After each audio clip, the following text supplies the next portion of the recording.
Joy Hind, welcome back to the সানাওয়ে। আজকের এই ভিডিওটা তাদের জন্য যারা ওবিসি বি বা ওবিসি এ ক্যাটাগরিতেই ছিলে এবং নতুন তালিকাতেও সেম ক্যাটাগরিতেই আছো। তোমাদের ক্যাটাগরিটা চেঞ্জ হয়নি, আগেও বিতে ছিলে এখনও বিতে আছো, বা আগেতেও এ ছিলে এবং এখনও এতেই আছো। তো এই জন্য অনেকেই ভাবছো যে আমাদের তো ক্যাটাগরি চেঞ্জ হয়নি, তাহলে আমাদের হয়তো কিছুই করতে হবে না। কিন্তু না, তোমাদেরও করতে হবে।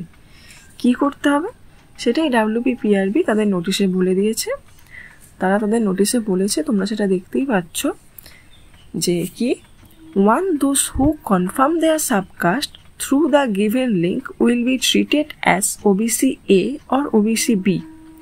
Otherwise they will be considered UR. মানে তুমি আগে যে ক্যাটাগরিতেই ছিলে না কেন, তোমাকে তোমার সাবকাস্ট কনফার্ম যদি এখন না করো, তাহলে তোমাকে West Bengal police board UR হিসাবেই ধরে নেবে।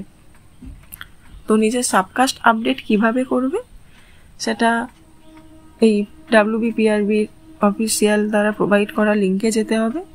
তারপর সাবকাস্ট সিলেক্ট করবে, ক্যাটাগরি ঠিক করবে, সাবমিট করবে। যখনই তোমাকে সাবমিটেড সাকসেসফুলি দেখাবে তাহলেই হবে, এবং তখনই তুমি বুঝতে পারবে যে তোমার সাবকাস্ট আপডেট হয়ে গেছে। এটা তুমি একদম নিজের ফোন দিয়েই করতে পারবে, আর এটার জন্য এই মুহূর্তে কোনো রকম নতুন কাস্ট সার্টিফিকেট বা কোনো ডকুমেন্ট লাগবে না। আর এই প্রসেসটা খুবই সহজ। আমি নিজেও এর আগের ভিডিওতে বিস্তারিতভাবে দেখিয়েছি কিভাবে করবে। যদি তোমরা নিজেরা করতে না পারো, আমার আগের ভিডিওটা একবার দেখে নিও। আর সবথেকে মেন যেটা সময়সীমা, এই সময়সীমাটা আছে 2 আগস্ট থেকে 9 আগস্ট পর্যন্ত। এই সময়ের মধ্যেই এটা করতে হবে। যদি তারপরে করতে যাও, তোমরা আর এই লিঙ্কটা পাবে না, তখন এই লিঙ্কটা আর অ্যাক্টিভ থাকবে না। তাই তুমি যদি ওবিসি এ বা বিতেই থেকে যাও, তাহলে অবশ্যই নিজের সাবকাস্টকে কনফার্ম করে নাও।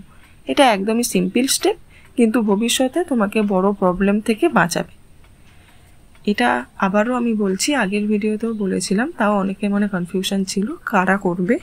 এটা যারা সাব ইন্সপেক্টর পরীক্ষা 2023-এ অলরেডি দিয়ে দিয়েছে তারা করবে। যারা ফর্ম ফিল আপ করেছো নতুন কনস্টেবল বা SI পরীক্ষার জন্য, তারা এখন এই লিঙ্কে গিয়ে কিছু করার দরকার নেই। তোমাদের জন্য WBPRB বোর্ড আবার পরে কোনো নোটিশ দেবে, তখন তোমাদের বলবে যে কনস্টেবল পরীক্ষার জন্য করো, WB কনস্টেবলের জন্য করো, KP কনস্টেবলের জন্য করো, বা SI পরীক্ষার জন্য করো। তো যখন লিঙ্ক দেবে তোমরা তখন করবে, এখন তোমাদের কিছু করতে হবে না। যদি এর পরেও তোমাদের কারোর কাছে কোনো কনফিউশন থাকে, কোনো ব্যাপার বুঝতে না পারো, তাহলে অবশ্যই আমাকে কমেন্ট করো। আমি সবারই কমেন্টে রিপ্লাই দিই।